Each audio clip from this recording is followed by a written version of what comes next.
जय श्री राम। कैसे हैं आप लोग? उम्मीद करते होंगे कि ठीक होंगे। स्कूल लगभग बंद होने की कगार पर होगा। तो वो सब छोड़िए, हम आज के क्लास में अम्ल क्षार और लवण की को निपटा लेंगे।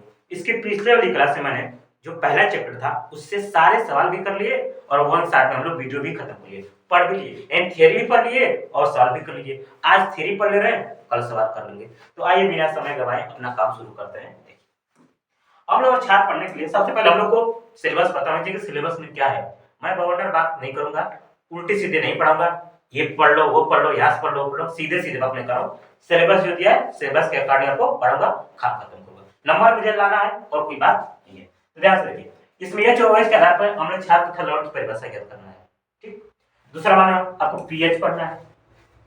इसके बाद 4 कंपाउंड है, पीएच की महत्व भी पढ़ना है। ठीक है, पीएच की महत्व पढ़ना है और 4 कंपाउंड है, सोडियम हाइड्रोक्साइड, विरंजक चूर्ण, बेकिंग सोडा, ये 5 कंपाउंड है, इसको हमको पढ़ना है। तो आइए बिना समय गवाए शुरुआत करते हैं अपने काम की। तो चलते हैं कहां पे,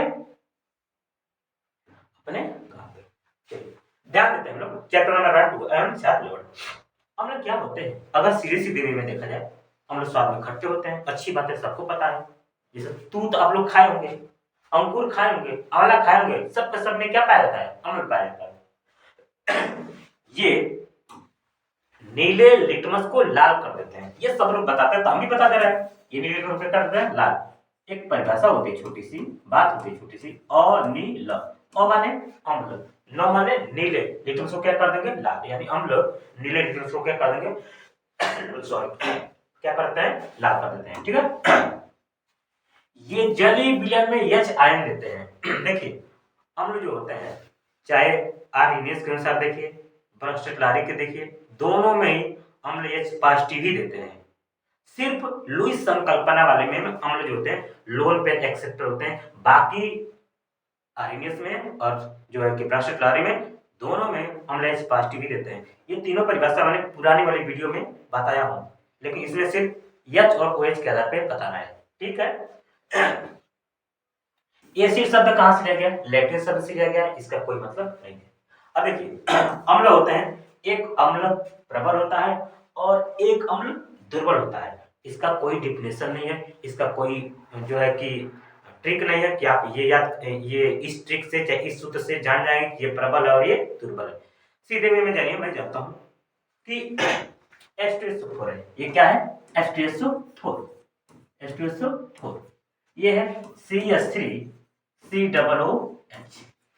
ये भी अम्ल है, ये भी अम्ल है, ये दुर्बल अम्ल है, ये प्रबल अम्ल है। कैसे पता चला, याद किए हैं, याद करने के साथ साथ एक और बात याद रखेंगे तो आपको भी पता चल जाएगा। ये प्रबल अम्ल है, कैसा अम्ल है, प्रबल अम्ल है। इसी को हम लोग बोलते हैं अम्लों के राजा है। ये जैसे फलों के राजा कौन होते हैं, सेब नहीं, फलों के राजा आम होते हैं। ठीक है, तो ये प्रबल अम्ल है, इसी को हम लोग बोलते हैं तेजाब। क्या बोलते हैं, तेजाब। क्या बोलते हैं, तेजाब। इसी का नाम होता है आयल ऑफ विट्रियल। क्या होता है, आयल ऑफ विट्रियल। क्या होता है, आयल ऑफ विट्रियल। ये प्रबल अम्ल है। देखिए ये अगर इसको आप तोड़ेंगे तो ये देगा 2H positive SO4 double negative, 2H positive SO4 double negative. ये आर में कैसे टूटता है, इससे मैंने एक वीडियो बनाया है, सूत्र कैसे बनाते हैं, कैसे तोड़ते हैं, आप जाकर देख सकते हैं। यहां से इसको तोड़ेंगे तो ये टूटेगा CH3 C डबल नेगेटिव और ये ये भी अम्ल, ये भी अम्ल। ध्यान समझिए, जो कार्बनिक यौगिक वाले अम्ल होते हैं वो दुर्बल होते हैं और जो बिना कार्बनिक वाले होते हैं वो प्रबल होते हैं कुछ हद तक। तो ये क्या हो गया, दुर्बल अम्ल, और ये क्या हो गया, प्रबल अम्ल। प्रबल अम्ल में आप HCl भी ले सकते हैं, HNO3 भी ले सकते हैं, ये सब के सब क्या है, प्रबल अम्ल है। अगर अम्ल को देखेंगे ना तो अम्ल को हम लोग ऐसे देखते हैं, CH111CH, ये बढ़िया अम्ल होता है। इसके बाद एल्कोहल होता है, इसके बाद जल होता है, इसके बाद फिनाल होता है, इसके बाद कार्बोक्सिलिक अम्ल होता है ना? ये सब अम्ल के वैरायटी है। मतलब कि कहाँ गया मिटा, अरे यार मैं मिटाने वाला, मिटाने वाला यहीं पे रखा है ना? ठीक है, कोई बात नहीं है। तो अम्ल प्रबल भी होते हैं और दुर्बल भी होते हैं। ठीक है, आगे देखते हैं। सांद्र अम्ल होता है, एक तनु अम्ल होता है। सांद्र का मतलब क्या होता है, जिसको अंग्रेजी में बोलते हैं कॉन्संट्रेटेड, कहीं लिखा आता है कॉन्संट्रेटेड। सांद्र मतलब गाढ़ा और तनु मतलब पतला। जैसे तेजाब जो होता है, तेजाब जो बैटरी में डाला जाता है वो गाढ़ा अम्ल होता है। ठीक है, लेकिन जो आजकल मार्केट में मिलता है वो बहुत बहुत बहुत कॉन्संट्रेटेड यानी सांद्र नहीं होते हैं, ये हल्के होते हैं। जैसे बारिश का पानी होता है, जो बारिश की पहली पहली बारिश होती है वो अम्लीय वर्षा होती है। पहले जमाने में तो जब बारिश का मौसम होता था तब बारिश होती थी। अब तो इतने घोर पाप हो रहे हैं कि जब भगवान का मन कर रहे तब वह प्रकट हो जा रहे हैं। क्या करेंगे, इतना पाप करेंगे तो होएगा ही होगा। ये नहीं पता चल रहा है कि कभी गर्मियों में बारिश हो रही है, ठंडियों में बारिश होती है, बरसात में तो ही कर रही है। पहले बरसात के मौसम में बारिश होती थी और ठंडी के मौसम में बारिश का नामो निशान नहीं रहता था। सिस्टम तरीके से मौसम चलते थे, लेकिन अब सब कुछ उल्टा पुल्टा। आप लोग उल्टा करेंगे, भगवान नहीं उल्टा करेंगे। तब मम्मी कहती थी, जब पहली बारिश होती थी गर्मियों के दिनों में, तो मम्मी कहते थे बेटा पहली बारिश का पानी है मत नहाइए। क्यों? क्योंकि ये शरीर पे बड़े बड़े कोहड़ा लौकी निकल जाते थे, छोटे छोटे मोटे मोटे क्या निकल जाएंगे ये फफोले। क्यों? क्योंकि जो पहली बारिश होती है ना वो अम्लीय वर्षा होती है, वो उसमें ज्यादा अम्ल होते हैं। कैसे पता चला अम्ल होते हैं? क्योंकि इन्वायरमेंट जो होता है इसमें सारे, अरे दुनिया भर के इतने ऑक्साइड फाक्साइड दुनिया भर के सब आकाश में घूमते रहते हैं सब। और जब पहली बार पनिया बारिशा जब होता है तो सब लेके आते हैं आपके ऊपर छुप देते हैं और वही फका फक फचा फच निकलता रहता है। इसीलिए पहली बारिश में नहीं नहाना चाहिए। लेकिन अब आपको पता चलेगा कौन पहली बारिश है कौन दूसरी बारिश है। अब ठंडी बरस दिया 4-5 दिन हुआ, अब फिर वर्षा के 4-5 दिन बाद इन्वायरमेंट साफ हो गया, क्या पता चलेगा? तो जो पहली बारिश होती थी उसमें पहली बारिश अगर हम लोग उसको रोक के रख ले तो अगर बैटरी में डाले तो काम करता था। ठीक है, अब क्या, अब तो सब सिस्टम चले गए। तो सांद्र अम्ल होता है जो गाढ़ा होता है, तन अम्ल होता है जो पतला होता है। इसमें लिखा है जिसमें अम्ल अधिक मात्रा में होता है जबकि जबकि जल अल्प मात्रा में। बात तो वही है, जो अम्ल होता है उसमें जल तो होगा का तो जल ही फालना होता है। जो गाढ़ा रहेगा वो सांद्र, जो पतला रहेगा वो तन। सीधी बात है। हो गया। चलिए थोड़ा सा छाछ की बात कर लेते हैं। किस बात करते हैं? छाछ बात करते हैं। ये हो गया छाछ। छाछ स्वाद में कड़वे होते हैं। कैसे होते हैं? कड़वे। चख के देखिएगा। अम्ल और देखें आप लोग, ये तो वो, खैर छोड़िए, आगे बच्चा काम चलना 1 शॉट में मुझे खत्म भी करना है। ये लाल रेट को क्या करते हैं? नीला में बदल देते हैं, अम्ल का उल्टा करते हैं छाछ। ये जली बिल में OH देते हैं, उस वो H देते हैं, ये OH देते हैं। क्षारक, हाँ एक क्षारक होता है एक क्षार होता है, समझिएगा। क्षारक और एक होता है क्षार। देखिए जो पानी में घुल जाते हैं वही क्षारक होते हैं। क्या होते हैं? क्षार होते हैं, क्षारक नहीं।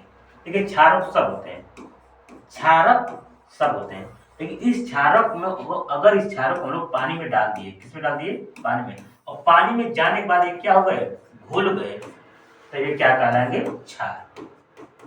परिभाषा पढ़ते हैं, जो पानी में घुल जाए तो क्या कहलाते हैं? क्षार। अगर पानी में नहीं घुले तो वो क्षार नहीं कहलाएंगे, क्या कहलाएंगे? क्षारक। इसका मतलब क्षारक है और ये क्या है? क्षार है। तो जो क्षारवा है सभी क्षार क्षारक हो सकता है, क्योंकि पानी में घुल गया तो क्षार है, तो क्षारक हो सकता है। लेकिन सभी क्षारक क्षार नहीं हो सकते, क्योंकि जो क्षारक है हो सकता है पानी में घुले, हो सकता है नहीं घुले, ये क्षारक है। अगर ये क्षारक पानी में घुल गया तो हो जाएगा क्षार, अगर ये पानी में नहीं घुला तो क्या रहेगा? क्षार। तो जो घुल जा रहा है वो क्षार भी है और क्षारक भी है। यानी क्षार, जो क्षार होते हैं वो क्षारक हो सकते हैं, लेकिन सभी क्षारक क्षार नहीं हो सकते हैं। ये बात आपको कोई दिन से परेशान कर रही होगी, लेकिन आज आपको क्लियर हो गया भाई कि ये मेरा क्षार है। क्षारक क्या है? क्षारक है। अगर पानी में इसको मैंने डाल दिया तो घुल गया तो बन गया क्षार। क्या बन गया? क्षार। नहीं घुला तो क्षारक। लेकिन जो घुल जाता है वो क्षार हो गया, तो क्या वो क्षारक हो सकता है? हाँ, क्योंकि क्षारक से क्षार में गया है। लेकिन अगर ये क्षारक है, अगर नहीं घुला तो फिर ये क्षार नहीं हुआ। तो ये सभी क्षार क्षारक हो सकते हैं, लेकिन सभी क्षारक क्षार नहीं हो सकते। बात समझ में आई होगी तो, नहीं तो रिपीट करके देखेंगे तो आप समझ में आ जाए वो। चलो ये हो गया क्षार। ठीक है, अब थोड़ी सी बात कर लेते हैं हम लोग लवण की। तो आपको पता है अम्ल वे होते हैं जो H पॉजिटिव देते हैं और क्षार वो होते हैं जो H नेगेटिव देते हैं। ठीक है, अब चलते हैं हम लोग किसकी बात कर लेते हैं, एक बात कर लेते हैं लवण की। की बात करते हैं लवण की, ये बता लेते हैं हम लोग लवण की। देखिए लवण की बात करते हैं। लवण क्या होते हैं? अम्ल और क्षारक जब आपस में क्रिया चेतर करते हैं, सब कुछ प्रोडक्ट पैदा करते हैं, उसे बोलते हैं लवण। अम्ल व क्षारक की उदासीनीकरण अभिक्रिया से प्राप्त आयनिक ठोस को क्या बोलते हैं? लवण। HCl ये है, NH3 है, HCl और ये क्या है? NH3 है। ये HCl है और NH3 क्या बना दिया? NH4Cl। अमोनियम क्लोराइड जिसको बोलते हैं नवसागर, क्या बोलते हैं? नवसागर। ये दो बात में करता है ना, सीधे उड़ जाएगा गैस में। ये लवण मुख्यतः 6 प्रकार के होते हैं, देख लीजिए, बाकी जाने की जरूरत अधिक जाने की जरूरत नहीं होती। एक होता है सामान्य लवण, अम्लीय लवण, क्षारकीय लवण, मिश्रित लवण, दीप लवण और संकर। सामान्य लवण वो होंगे जिसमें न H पाया जाएगा न OH। तो देखिए, क्या ये जो NaCl है ये तो लवण है? हाँ है। क्या इसमें H मिला है? नहीं। क्या OH मिला है? नहीं। क्या इसमें H मिला है? नहीं। क्या OH मिला है? नहीं। सामान्य लवण हो गया। अम्लीय लवण कौन होगा? जिसमें H मिलेगा, केवल H मिलेगा। तो इसमें ये अम्ल लवण है, देखिए H मिल रहा है, H मिल रहा है, तो ये हो गया अम्लीय लवण। क्षारकीय लवण जिसमें OH मिलता है, OH मिलता है, उसको बोलते हैं क्षारकीय लवण। मिश्रित लवण क्या होता है? जिसमें एक से अधिक प्रकार के धनायन या ऋणायन पाए जाते हैं। आप देखिए मिश्रित लवण में एक से अधिक प्रकार के धनायन या निगेटिव, आप इसको तोड़ेंगे ना, देखिए ये भी पॉजिटिव, ये भी पॉजिटिव, तो दो को नेगेटिव, दो को पॉजिटिव, दो को नेगेटिव। इसको देखिए C डॉट पॉजिटिव, ये नेगेटिव, दो को नेगेटिव और दो को पॉजिटिव। इसको बोलते हैं कैल्शियम क्लोरो हाइपोक्लोराइड विरंजक। ठीक है, द्वीप लवण क्या होते हैं? जो दो सरल लवण के अनुपात से बनते हैं उसको बोलते हैं द्वीप लवण। इसकी बात एक खास होती है, ये केवल ठोस अवस्था में पाए जाते हैं। किस अवस्था में पाए जाते हैं? ठोस अवस्था में। दो लवण ले लीजिए, उसका वाष्पीकरण करवा दीजिए, जो प्राप्त लवण होगा उसको उनका बोल देंगे द्वीप लवण। हमेशा ठोस अवस्था में पाए जाएंगे। संकर लवण जिसके आयन हमेशा धातुक से संकर यौगिक बनाते हैं। सर धातुक से संकर यौगिक नहीं समझे? समझिए, जैसे K4 का होल C, बस दिमाग में रह जाता। अगर इस टाइप का कहीं देखे संकर लवण होगा, सीधे बात खत्म। चलिए आगे चलते हैं, थोड़ा सा देख लेते हैं इसमें और क्या पढ़ना है। अब इसमें ये हो गया, यहाँ तक पैमाना हो गया। अब हमको पढ़ना है दैनिक जीवन में महत्व। ठीक है, दैनिक जीवन में महत्व पीएच पढ़ना है, थोड़ा सा पीएच पढ़ लेते हैं। पीएच क्या होता है? हाइड्रोजन आयनों के मोल प्रति लीटर में हाइड्रोजन आयन क्या होता है? देखिए ये मेरा है हाइड्रोजन और ये है आयन के मोल प्रति लीटर में सांद्रण क्या होता है? देखिए इसको बोलते हैं सांद्रण। जैसे कह दिया हाइड्रोजन आयन का सांद्रण, इसको पढ़ देंगे हाइड्रोजन आयन का सांद्रण। इसको पढ़ेंगे OH आयन का सांद्रण। ठीक है, हाइड्रोजन आयन का सांद्रण, हाइड्रोजन ये आयन क्या है? सांद्रण। ठीक है, के सांद्रण के ऋणात्मक लवगुणों को हम क्या बोलेंगे? के ऋणात्मक लवगुणों को हम क्या बोलते हैं? पीएच बोलते हैं। गणितीय रूप होता है पीएच बराबर एक सूत्र होता है, सब पढ़ाते हैं, हम पढ़ा दे रहे हैं। पीएच बराबर माइनस लाख हाइड्रोजन आयन का सांद्रण या लाख 1 अपन हाइड्रोजन आयन का सांद्रण। एक और सूत्र होता है पीएच बराबर 10 के आते माइनस हाइड्रोजन आयन का सांद्रण बराबर ये होता है सूत्र हाइड्रोजन आयन का सांद्रण बराबर 10 के आते माइनस पीएच। ठीक, H इंटू OH बराबर 10 के आते माइनस होता है। एक लास्ट लाइन में लिख रहा हूँ, किसी विलय का जो पीएच मान होता है वो हाइड्रोजन आयन के सांद्रण के ऋणात्मक के क्या होता है? बराबर होता है। तो समझ में नहीं आया? पीएच से आपसे कोई परिभाषा पूछी जाएगी,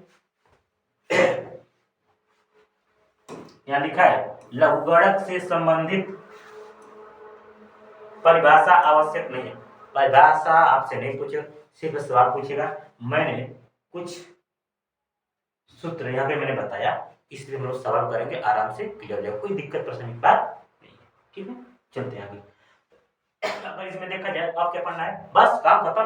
अब पढ़ना है दैनिक जीवन में, अरे यार, दैनिक जीवन में पीएच का महत्व पढ़ना है, इसके बाद पालू कंपाउंड पढ़ना है। तो चलिए पढ़ते हैं दैनिक जीवन में पीएच का महत्व। ठीक है, दैनिक जीवन में पीएच का महत्व पढ़ते हैं। देखिए भाई, अब ये धातु से क्रिया भी है, धातु से क्रिया करवाएंगे तो क्या बनेगा, अधातु से क्रिया करवाएंगे तो क्या बनेगा, जल के साथ क्रिया करवाएंगे तो क्या बनेगा, अमोनिया के साथ क्रिया करवाएंगे क्या बनेगा, ये सब कहीं कुछ है नहीं, इसलिए मैंने नहीं पढ़ाया। हो सकेगा जब सवाल करवाएंगे तो सारा करवा देंगे, क्योंकि ये थियरी है, अब मैं पीछे तो पढ़ाई करती हूँ, ठीक है, लेकिन जब वो सिलेबस मैंने पढ़ के हम क्या करेंगे, है ना।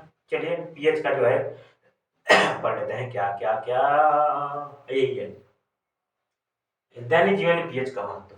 क्या है पीएच का महत्व, समझते हैं। हमारे शरीर 7 से 7.8 पीएच परास के बीच में कार्य करता है। अगर हम लोग के शरीर में जो पीएच मान है 7 से कम हुआ तब पेट बत्ती शुरू हो जाएगी, मुंह बतना शुरू हो जाएगा, कपाल घूमना शुरू हो जाएगा।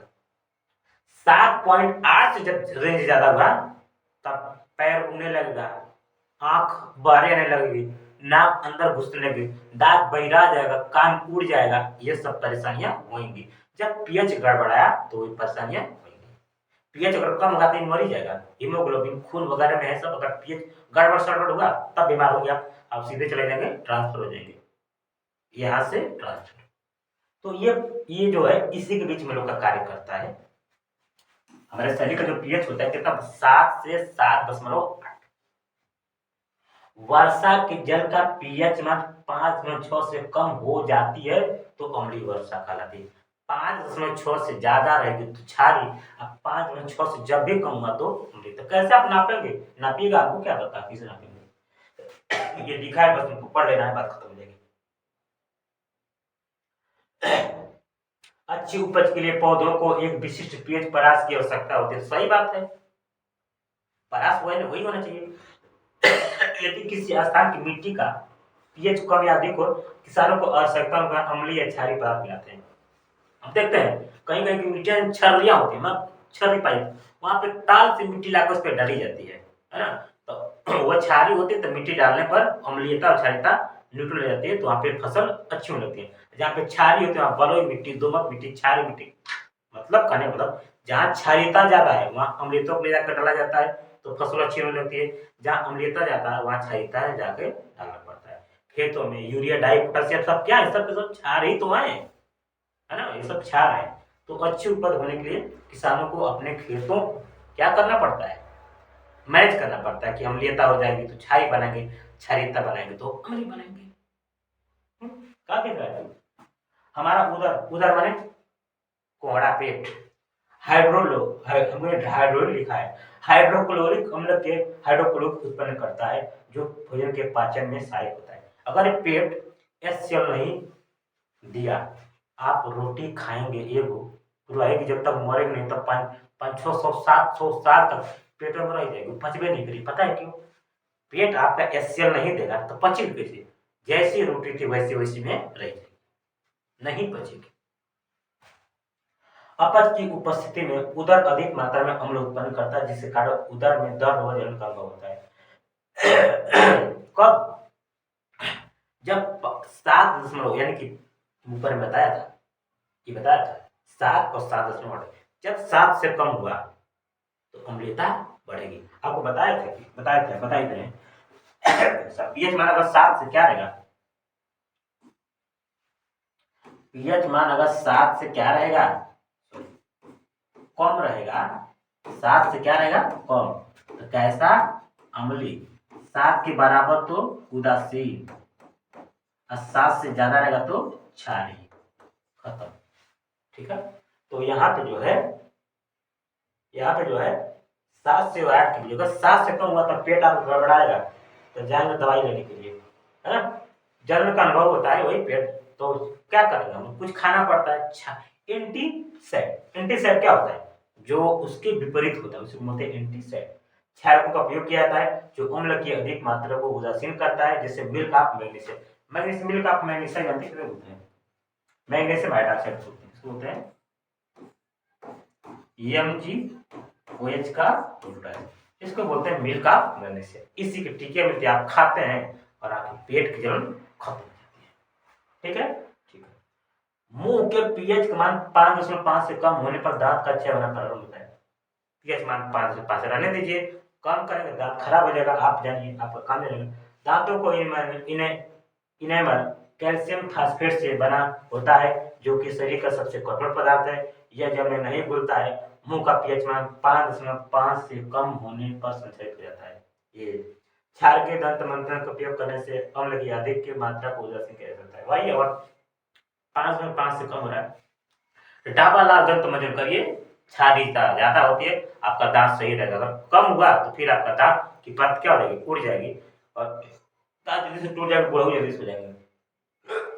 मधुमक्खी का डंक एक अम्ल छोड़ता है, कौन सा अम्ल, एसिडिक, जिसके कारण दर्द एवं जलन का अनुभव होता है। डंक मारे गए अंग में बेकिंग सोडा का उपयोग करते हैं तो आराम मिलता है। जो खैमा सोडा होता है आप उसमें चूना भी लगा देते हैं, क्योंकि डंक मारती है तो क्या छोड़ती है, अम्ल छोड़ती है। चूना होता है सुरती वाला, उसमें क्या होता है, CaOH का होल ट्वाइस क्षार होता है। CO तो CO कली चूना, तो वो क्षार होता है। वो जब क्षार होता है तो अम्लवा क्षारा मिलेगा, धीरे से न्यूट्रल हो जाएगा, कहेंगे आप आराम मिलेगा। आपको पता था कई क्यों चूना लगाने पर होता है, क्योंकि जो मधुमक्खियां मारती हैं डंक, वो क्या छोड़ती है, एसिड। कौन सी एसिड, एसिटिक एसिड। और आप चूना लगा दीजिए, चाहे घर में जो अगर बचा है खैमा सोडा तो उसको लगा देंगे, तब का दर्द कम हो जाएगा धीरे धीरे। क्यों, क्योंकि अम्ल और क्षार मिलकर धीरे से क्रिया करके लवण बना देंगे, यानी कि धीरे से खत्म कर देंगे। ये था, ये तो मैं बता दिया। प्रबल अम्ल प्रबल क्षारक उदासीन और पीएच बराबर। हाँ, यहाँ से थोड़ी सी बात पर जिसकी बात जो प्रबल होता है उसी की बात होती है। ठीक है, अगर प्रबल अम्ल है, क्या है, प्रबल अम्ल है, अब प्रबल क्षार है, तो क्या होगा, प्रबल अम्ल प्रबल क्षार न्यूट्रल हो जाएंगे तो उदासीन हो जाएगा। अगर प्रबल अम्ल है दुर्बल क्षार, तो प्रबल अम्ल है दुर्बल क्षार, जीतेगा कौन, प्रबल वाला, क्या हो जाएगा, प्रबल वाला, तो अम्ल हो जाएगा। ये प्रबल अम्ल है ना, अगर यहाँ प्रबल क्षार है, ये दुर्बल है, तो ये इसकी जीत हो जाएगी, है ना, जो बड़ा वही जीत जाएगा। ठीक है, ठीक है। अब थोड़ा सा हम देख लेते हैं और ये चीजें कि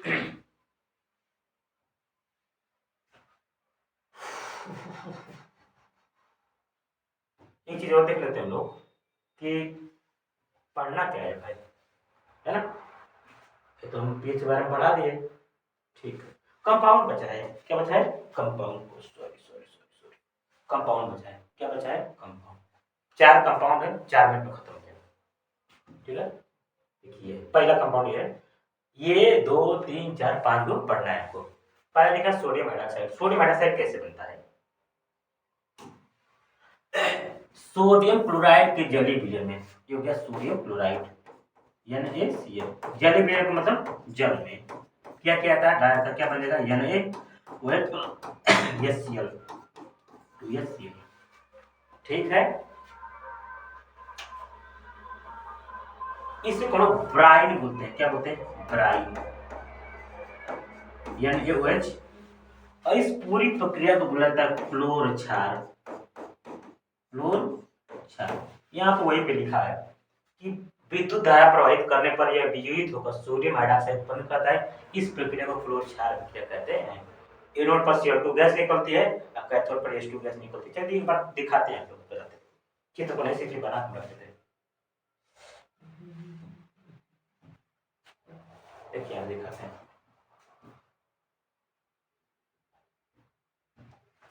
ये सोडियम क्लोराइड के बाद ये बनाना है। देखिए ये एक सेटअप है, यहाँ से हम लोग क्या लेते हैं, NaCl प्लस क्या, H2O, NaCl सोडियम क्लोराइड का जलीय विलयन।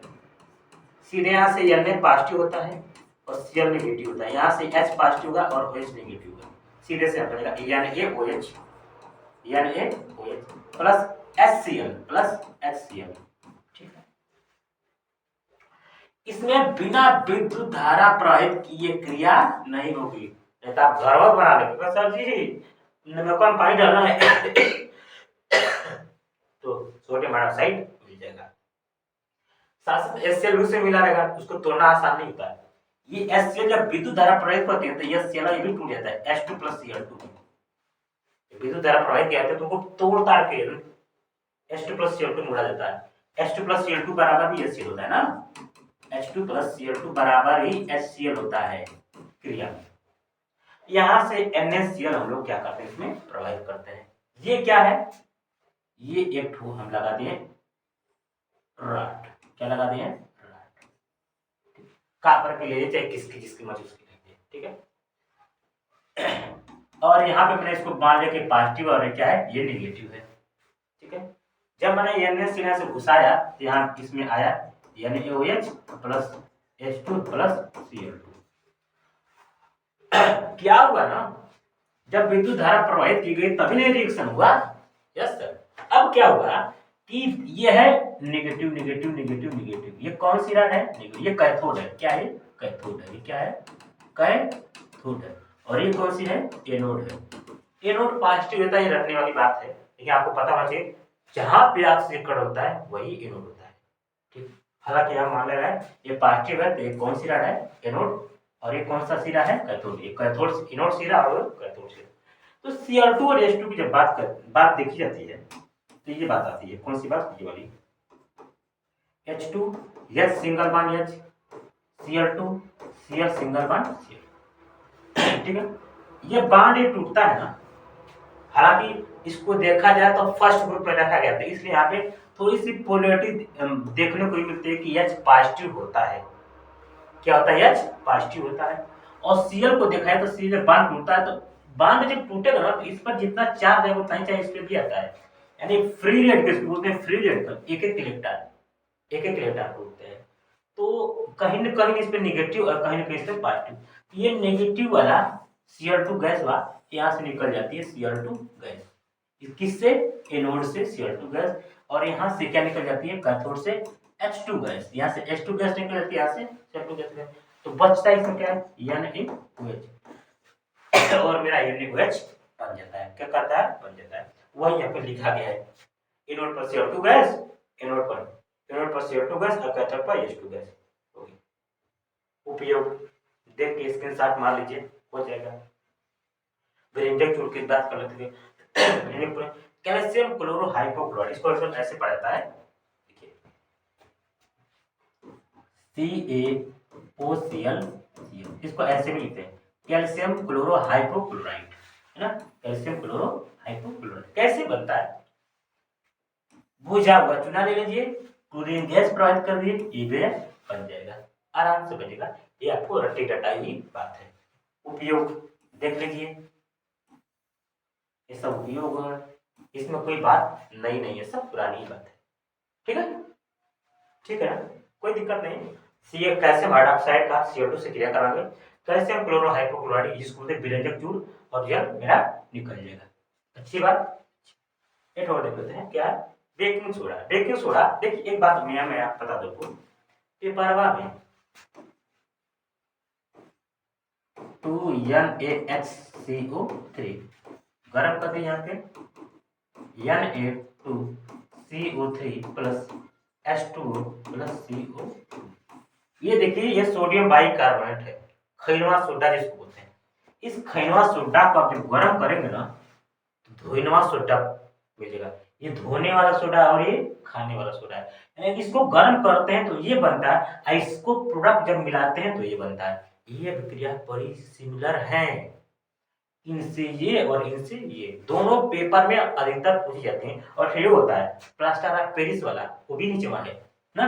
देखिए देखिए, ये सोडियम बाइकार्बोनेट खाने वाला सोडा और ये धोने वाला सोडा। जब धोने वाला सोडा बनाना हो तो खाने वाले सोडा क्या करिए, गरम करिए, धोने वाला सोडा आ जाएगा। और जब आपको क्या बनाना हो, धोने वाला सोडा, अरे खाने वाला सोडा, ये Na2CO3, ये क्या है, धोने वाला सोडा। CO2 डाल दीजिए, अरे बन जाएगा मेरा NaHCO3, बन जाएगा मेरा NaCO3, NaCO3, ठीक है, ठीक है। आराम से धोने वाले सोडे में पानी डाल दीजिए और कार्बन डाइऑक्साइड डाल दीजिए तो खाने वाला सोडा बन जाएगा। खाने वाला सोडा गर्म कर देंगे तो ये बन जाएगा। बड़ी फेमस रिएक्शन। ठीक है, हो गया, हो गया, ये हो गया। यही सब यहाँ पे लिखा है। ठीक है, इसको उपयोग कहाँ कहाँ करते भाई? बेकिंग पाउडर बनाने में करेंगे, केक बनाने में, स्पंजी बनाने में, एंटीसाइटिक का उपयोग करूँगा। इसका उपयोग सोडा अम्ल अपनी सामग्री में किया जाता है। उपयोग उपयोग यार कुछ भी आप लोग लिख देंगे उपयोग में। धोने का सोडा, देखिए धोने का सोडा नहीं बताया, धोने का सोडा किस बनाएंगे? धोने का सोडा। ठीक है,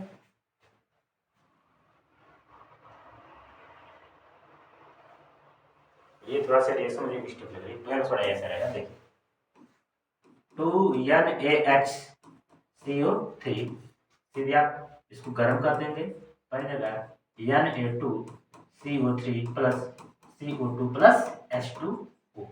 ये हो गया धोने वाले। खाने के सोडा को गर्म कर देंगे तो आपको धोने वाला सोडा आ जाएगा।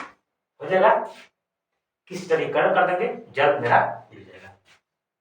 उपयोग देख लेते हैं, उपयोग क्या है इसका उपयोग? इसका उपयोग कांच साबुन एवं निर्माण में, बोरेक्स के निर्माण में, उपयोग में, ये सब टाइम वेस्ट करने की आवश्यकता नहीं है, आप लोग पता है ना? ये सब पता है, ये सब पता है। जो चीज आपको समझाना है वो चीज समझाएंगे, है ना? यही पूछ रहे थे। यही देखो, प्लास्टर ऑफ पेरिस, ये बड़ा पेपर पूछता है। इसको बोलते हैं कैल्शियम सल्फेट हेमीहाइड्रेट। इसको पढ़ते हैं कैल्शियम सल्फेट हेमीहाइड्रेट या अर्धहाइड्रेट में। जब 1.5 मोल जल डालेंगे तो जिप्सम बन जाएगा। क्या बन जाएगा? जिप्सम। जिप्सम बनाने के लिए हम लोग क्या करते हैं कि पीओपी में, प्लास्टर ऑफ पेरिस में 1.5 मोल जब जल डालेंगे तो क्या बन जाएगा? जिप्सम। ऐसी जिप्सम को फिर से अगर हम लोग क्या कर दिए, गर्म कर दिए, क्या कर दिए? गर्म कर दिए, बन जाएगा CaSO4 into half H2O plus क्या 3/2 यानी 1/1/2 H2O। यही वाला फिर वहां पे मिल जाएगा। इसमें जब जल डालते हैं 1.5 मोल तो जिप्सम बनता है, और जिप्सम को गर्म कर देता हूँ ये बन जाता है। ठीक है, कहाँ इसका उपयोग किया जाता है? टूटी हुई हड्डियों को सही जगह स्थिर करने के लिए, खिलौना, सजावट, गरम अगरम सकल के सब है। इस हिसाब से, है ना, इस तरीके से, इस तरीके से आपका ये चैप्टर खत्म।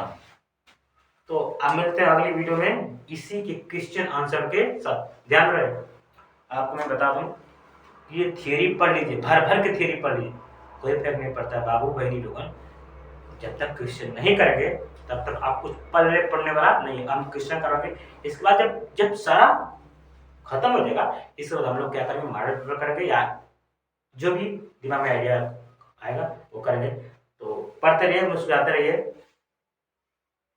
जय हिंद, जय भारत।